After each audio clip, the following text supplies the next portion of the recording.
ماں باپ کا، بچوں کا، جس چیز کا بھی آپ صدقہ نکال دیا کریں، کیونکہ ایوری ڈے آسمان سے ہمارے لیے جو رحمتیں ہیں وہ بھی نازل ہوتی ہیں، اور ہمارے لیے جو بلائیں ہیں نا وہ بھی نازل ہوتی ہیں۔ تو اگر ہم صبح صبح صدقہ دے دینا، ہم چلاک بڑے ہیں، ہمیں بھی ساری ہم وہ آسان والے راستے ڈھونڈ رہے ہوتے ہیں، تو صبح صبح جب ہم صدقہ دے دیتے ہیں نا تو وہ اس کے آگے ڈھال بن جاتے ہیں، وہ آگے وہ جو تکلیفیں آنی ہوتی ہیں نا وہ آتی ہی نہیں ہے۔ اسی لیے صبح کی دعائیں جو ہیں، صبح شام کی دعائیں جو ہیں، بسم اللہ الذی لا یضر مع اسمہ شیء فی الارض ولا فی السماء وہو السمیع العلیم، اور اعوذ بکلمات اللہ والی جو ہے، تو وہ مجھے تو آنیسٹلی یہ لگتا ہے کہ جیسے ہم دوائی کھاتے ہیں نا تو اس کا اثر کیا ہوتا ہے، فار ایگزامپل 7 گھنٹے کے بعد ٹالانول ہی کھا لیا، جو بھی ہمیں ڈسپرین کھاتے ہیں، تو 7-8 گھنٹے کے بعد اس کا اثر ختم ہو جاتا ہے، پھر ہم کو دوبارہ لینی پڑتی ہے۔ تو یہ صبح شام کی دعائیں بھی نا اسی گولی کی طرح ہے کہ آپ نے صبح پڑھی اور مغرب تک اللہ سبحانہ تعالیٰ آپ کی حفاظت میں فرشتوں کو بھیج دیا، اور جیسے آپ نے مغرب میں پڑھی تو صبح تک آپ اللہ کی حفاظت میں آ گیا۔ آیت الکرسی بھی اسی طرح سے ہے نا۔ تو یہ چیزیں تھوڑی سی اگر ہمیں عادت ہوتی ہے کرنے کی، تو پھر ایک تسلی سی ہوتی ہے کہ اب کچھ نہیں ہوگا، انشاءاللہ اللہ سبحانہ تعالیٰ اب سنبھال لیں گے۔ اچھا، پھر اس کے بعد رسول اللہ صلی اللہ علیہ وسلم نے فرمایا کہ صدقہ گناہوں کی آگ کو بجھا دیتا ہے جیسے پانی آگ کو بجھاتا ہے۔ اور نمبر 3 بتایا کہ آدمی کی رات کی نماز، مطلب تہجد میں جب اٹھتا ہے نا تو وہ اس کی نیکی کا ایک دروازہ ہے۔ اب پھر رسول اللہ نے یہ آیات تلاوت کی، تتجافی جنوبہم عن المضاجع یدعون ربہم خوفا وطمعا، بہت پیاری آیا ہے، سورہ سجدہ کی ہے، پڑھا کرے اس کو، کہ جو اللہ والے بندے ہوتے ہیں نا ان کی پشتیں بستروں پہ نہیں لگتی ہیں، مطلب وہ اٹھ اٹھ کے اللہ سبحانہ تعالیٰ کو کبھی امید سے پکارتے ہیں، کبھی خوف سے پکارتے ہیں، تو اللہ سبحانہ تعالیٰ پھر بہت پیاری وہ آیا ہے، وَمِمَّا رَزَقْنَاهُمْ يُنْفِقُونَ۔ اچھا جی، اور اس کے بعد پھر فرمایا کہ کیا میں تمہیں دین کی 4 چیزیں بولی، دین کی چوٹی، دین کی کوہان، دین کا ستون اور دین کی بلندی نام بتاؤں؟ تو حضرت معاذ بن جبل کہتے ہیں کہ میں نے کہا کہ کیوں نہیں یا رسول اللہ؟ تو رسول اللہ صلی اللہ علیہ وسلم نے فرمایا کہ وہ جہاد ہے، کہ اللہ کی راہ میں نکلنا۔ دیکھیں وہ جی آخری اس لیے کہ دیکھیں اور کچھ بچتا نہیں ہے نا، بندہ اپنی جان اللہ سبحانہ تعالیٰ کے آگے حاضر کر دیتا ہے کہ یا پاک پروردگار میری جان بھی حاضر ہے۔ تو بات تو پھر وہی کہتے ہیں نا کہ جان دی اسی کی تھی، حق تو یہ ہے کہ حق ادا نہ ہوا، کہ پھر بھی بندے کا حق ادا نہیں ہوتا۔ تو یہ رسول اللہ نے کہا کہ چوٹی ہے۔ اب دیکھیں اتنی چیزیں، نماز، روزہ، حج، زکوٰۃ، اس کے بعد تہجد آ گئی، زکوٰۃ صدقہ آ گیا، نفلی روزے آ گئے، پھر جہاد آ گیا، یہ ساری چیزوں کے بعد رسول اللہ صلی اللہ علیہ وسلم نے کیا فرمایا کہ پھر فرمایا کہ کیا میں تمہیں وہ چیز نہ بتاؤں جس پر ان سب چیزوں کا دار و مدار ہے؟ ٹھیک ہے، اب انڈر لائن کریں، غور کریں اور لکھ لیں اس بات کو۔ تو حضرت معاذ کہتے ہیں کہ میں نے کہا کہ کیوں نہیں یا رسول اللہ؟ تب رسول اللہ صلی اللہ علیہ وسلم نے اپنی زبان کو پکڑا اور فرمایا کہ اس کو روک کر رکھنا،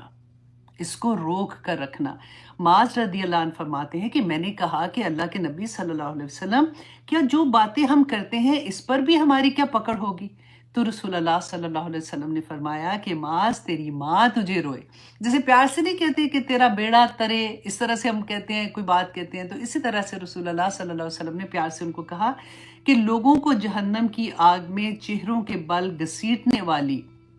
ان کی زبانوں کی کاٹی ہوئی فصلوں کے سوا اور کیا ہے؟ اللہ اکبر۔ حضرت ابوبکر صدیق کا یاد ہے نا کہ وہ اپنی زبان دانتوں میں یوں ایسے کر کے نا دباتے تھے اور کہتے تھے کہ اگر یہ ٹھیک ہو گئی نا تو سارا دن ٹھیک ہو گیا۔ تو یہ حدیث بھی پڑھ کے احساس ہوتا ہے کہ کتنی امپورٹنٹ بات ہے، ہم بات کر رہے ہوتے ہیں تو ہم کبھی سوچتے بھی نہیں ہیں کہ ہم کیا بات کر رہے ہیں۔ تو اس پوری حدیث کے بعد آپ اپنے آپ سے کچھ کویسچن کیجئے گا، کیونکہ ہم ہمیشہ یہ ہوتا ہے کہ میری عمل میں اب یہ کیسے ڈھلے، میں کیسے اپنے آپ کو جانوں کہ کہیں ایسے لوگوں میں تو شامل نہیں ہوں، نعوذ باللہ۔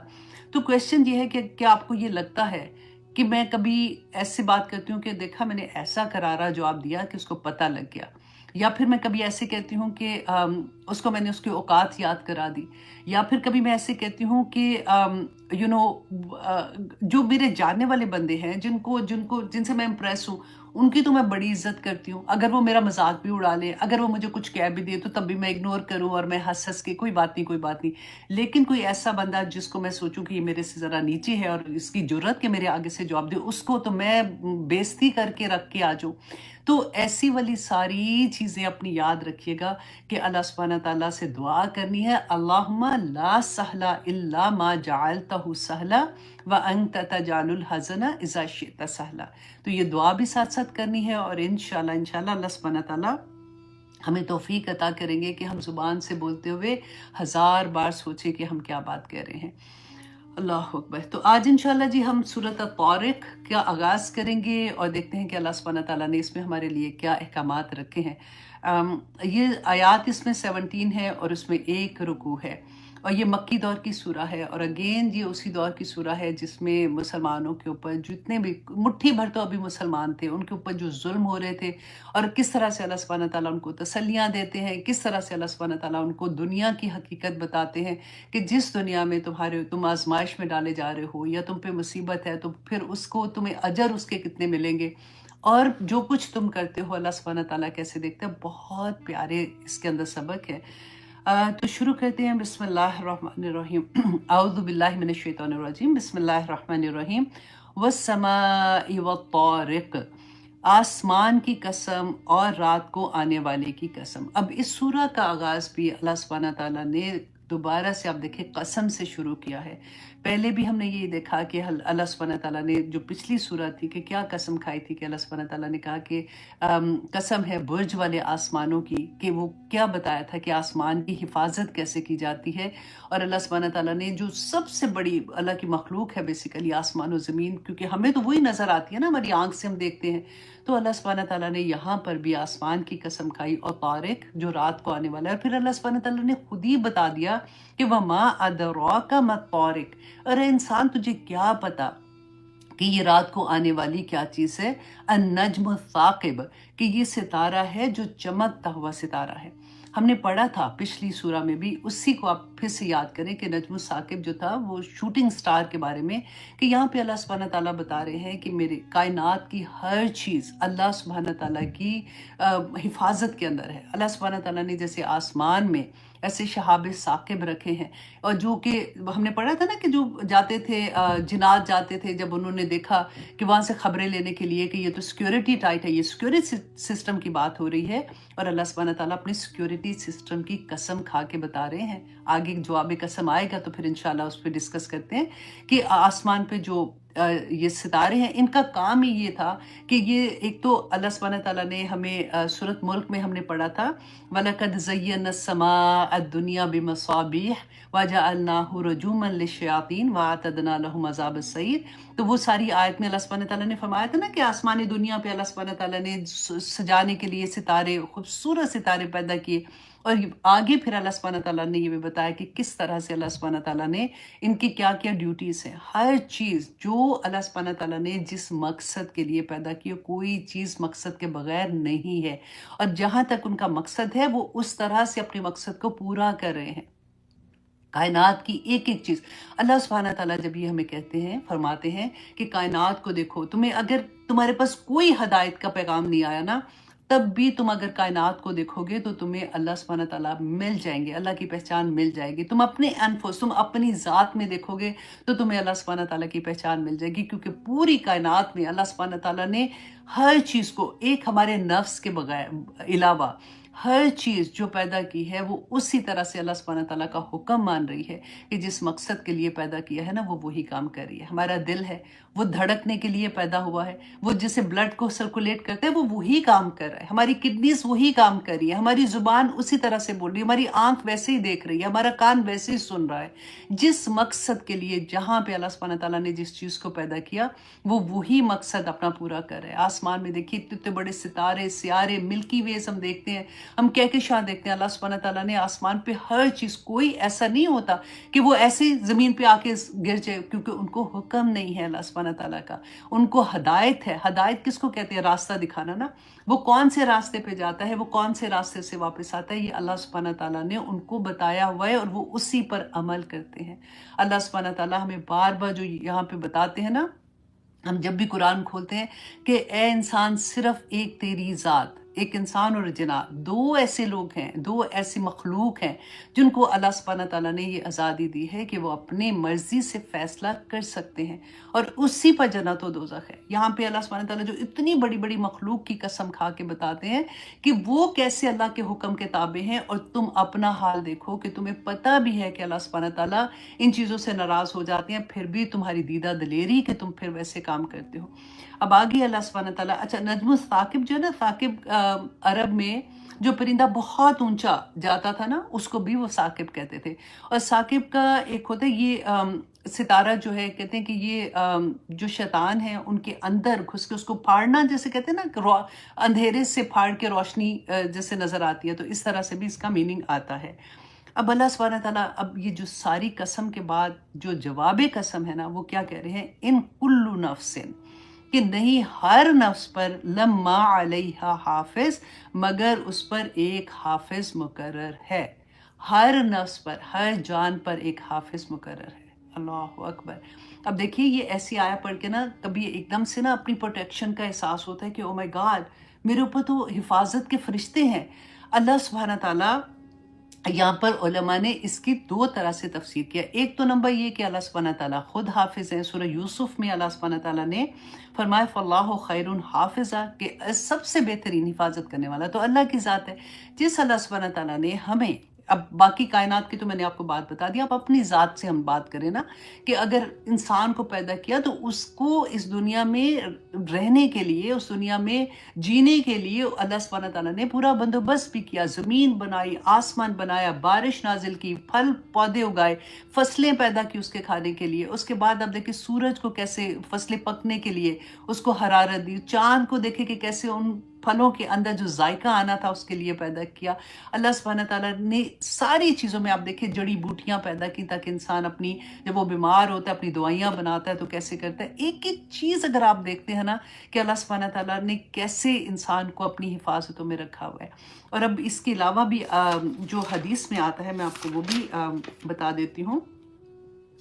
اچھا سب سے پہلے تو ہم قرآن کی ڈیفرنٹ آیات سے لیتے ہیں نا، کہ اب اگر یہاں پہ یہ دیکھیں کہ اللہ سبحانہ تعالیٰ کی ذات ہماری حفاظت کرتی ہے، وہ تو ہمیں پتہ ہے، ہم نے کئی دفعہ پڑھا کہ اللہ سبحانہ تعالیٰ is watching us all the time, ہر وقت اللہ سبحانہ تعالیٰ کی نظر میں ہے بیسیکلی۔ تو لیکن قرآن پاک میں ہم دیکھیں گے کہ اس کے بارے میں آتا ہے کہ محافظ جو فرشتے ہیں نا، کیونکہ اللہ سبحانہ تعالیٰ نے کہا سورۃ آل انعام میں کہ وَهُوَ الْقَاهِرُ فَوْقَ عِبَادِهِ، کہ وہی تو ہے جو اپنے بندوں پر غالب ہے۔ اور اس کے بعد فرمایا اور وہ تمہارے اوپر نگرانی کرنے والے فرشتے بھیجتا ہے۔ نگرانی میں نے بتایا نا، صبح کے ٹائم پہ بھی فرشتے نازل ہوتے ہیں اور برکتیں نازل ہوتی ہیں اگر ہم دعائیں مانگتے ہیں، اور پھر اگر جو بھی وہ کہتے ہیں نا تقدیر کا لکھا ہوا بھی سامنے آ جاتا ہے، یا ہماری اپنی جو حرکتیں ہوتی ہیں اس کی وجہ سے بھی جو نازل ہوتے ہیں، تو یہ فرشتے ہی نازل ہوتے ہیں۔ تو اللہ سبحانہ تعالیٰ نے خود فرمایا کہ ان کے اوپر نگرانی کرنے والے فرشتے اللہ سبحانہ تعالیٰ بھیجتے ہیں۔ سورۃ رعد میں اللہ سبحانہ تعالیٰ نے فرمایا کہ اس کے محافظ اور نگران انسان کے آگے اور پیچھے مقرر ہیں، جو اللہ کے حکم سے اس کی حفاظت کرتے ہیں۔ اب دیکھیں کئی دفعہ ہمیں ایسے نہیں لگتا کہ گرتے گرتے ایسے لگتا ہے کہ او مائی گاڈ، مطلب منہ کے بال گر رہے تھے، ایسے لگا کہ کسی نے پکڑ کے ایک دم سے کھڑا کر دیا۔ وہ فرشتے ہوتے ہیں جو ہمیں بچا لیتے ہیں۔ کئی دفعہ لوگ کہتے ہیں نا کہ میں کھڑی ہوئی تھی تو ایسا لگا کسی نے پیچھے سے دھکا دیا، تو سمجھ لیں کہ پیچھے سے دھکا بھی انہوں نے دیا ہے، کوئی غلط کام کیا ہوگا، اللہ معاف کرے۔ اچھا جی نہیں، میں مذاق کر رہی ہوں۔ سورہ قاف میں اللہ سبحانہ تعالیٰ آیت نمبر 17-18 میں فرماتے ہیں کہ جب انسان کے ہر قول جو ہم بات کرتے ہیں اور فعل اور جو ہم عمل کرتے ہیں نا، وہ دو فرشتے لے لیتے ہیں، ایک اس کے دائیں طرف اور دوسرا اس کے بائیں طرف بیٹھا ہوا ہوتا ہے۔ وہ جو بات بھی کرتا ہے اس کا محافظ فرشتہ اس کو لکھنے کے لیے تیار ہوتا ہے۔ سورۃ الانفطار میں اللہ سبحانہ تعالیٰ فرماتے ہیں وَإِنَّا عَلَيْكُمْ لَحَافِظِينَ، کہ بے شک تم پر حفاظت کرنے والے مقرر ہیں، کرامن کاتبین۔ اور یہ جو کرامن کاتبین، یہ لکھنے والے جو ہے نا معزز فرشتے، اتنے معزز فرشتے ہیں۔ اور آپ دیکھیں کہ اللہ کے معزز فرشتے ہم جیسے انسانوں کے لیے اللہ سبحانہ تعالیٰ نے ان کی ڈیوٹی لگائی ہوئی ہے کہ جو ہر وقت لکھتے رہتے ہیں۔ یعلمون ما تفعلون، وہ جانتے ہیں جو تم عمل کرتے ہو۔ اور حدیث میں کیا آتا ہے کہ رسول اللہ صلی اللہ علیہ وسلم نے فرمایا کہ نیک کاموں کے لکھنے والا فرشتہ جو ہے نا وہ انسان کی دائیں طرف ہوتا ہے، ٹھیک ہے؟ دائیں طرف والا فرشتہ جو ہوتا ہے وہ بائیں طرف والے پہ جو برے عمل لکھتا ہے نا اس پہ حاکم ہوتا ہے، اس کا امیر ہوتا ہے جیسے۔ تو جب بندہ نیک کام کرتا ہے نا تو وہ دائیں طرف والا فرشتہ لکھتا ہے، لیکن جب وہ برا کام کرتا ہے نا تو دائیں طرف والا فرشتہ برے والے کو روک لیتا ہے، کہتے ہیں کہ تھوڑی دیر رک جا، شاید کہ یہ بندہ جو ہے وہ کوئی اللہ سے توبہ کر لے یا اللہ سبحانہ تعالیٰ کی تسبیح کر لے تو اس کی پھر نیکیاں لکھی جائیں گی۔ اللہ اکبر! دیکھیے اللہ رحمان ہے، رحیم ہے، ایسے پتہ چلتا ہے ان چیزوں سے۔ اچھا جی، اب اس کے علاوہ ایک اور حدیث میں ہے کہ حضرت ابو ہریرہ رضی اللہ بیان کرتے ہیں کہ رسول اللہ صلی اللہ علیہ وسلم نے فرمایا کہ جب میرا بندہ برے کام کا ارادہ کرے تو اس کو مت لکھو۔ جب میرا بندہ برے کام کا ارادہ ابھی دل کے اندر ہے نا، ارادہ کرے تو اس کو مت لکھو، اور اگر وہ اس پر عمل کرے تو ایک برائی لکھنا، اور اگر وہ نیک کام کا ارادہ کرے تو اس سے نہ لکھنا کہ اور اگر وہ نیک کام کا ارادہ کرے اور اسے نہ کرے، ابھی ارادہ کیا اور کیا کوئی نہیں ہے، نہ کرے تو ایک نیکی لکھ لینا، اور جب وہ نیک کام کرے تو اس کی 10 نیکیاں لکھ لینا۔ ایک اور حدیث میں ہے کہ رسول اللہ نے فرمایا کہ فرشتے عرض کرتے ہیں کہ اے اللہ، تیرا یہ بندہ جو ہے نا یہ خوب جانتا ہے کہ برا کام کیا ہے۔ اللہ سبحانہ تعالیٰ فرماتے ہیں کہ اگر یہ برائی کرے تو ایک برائی لکھنا، اور اگر یہ ترک کر دے، اگر یہ چھوڑ دے، ارادہ کرے تو اگر کر لے تو ایک لکھ لینا، لیکن اگر وہ چھوڑ دے اس برائی کو تو ایک نیکی لکھ لینا۔ اللہ اکبر! کیونکہ اس نے اس برائی کو میرے خوف کی وجہ سے ترک کیا ہے۔ کتنی پیاری باتیں ہیں نا، کہ حدیث میں آتا ہے کہ رسول اللہ صلی اللہ علیہ وسلم نے فرمایا کہ تم میں سے جو شخص اسلام میں نیک عمل کرتا ہے تو اس کے نیک عمل کا اجر 10 سے 700 گنا تک لکھ دیا جاتا ہے، اور جب وہ کوئی برا کام کرتا ہے تو اس کی برائی ایک لکھ دی جاتی ہے۔ اللہ اکبر!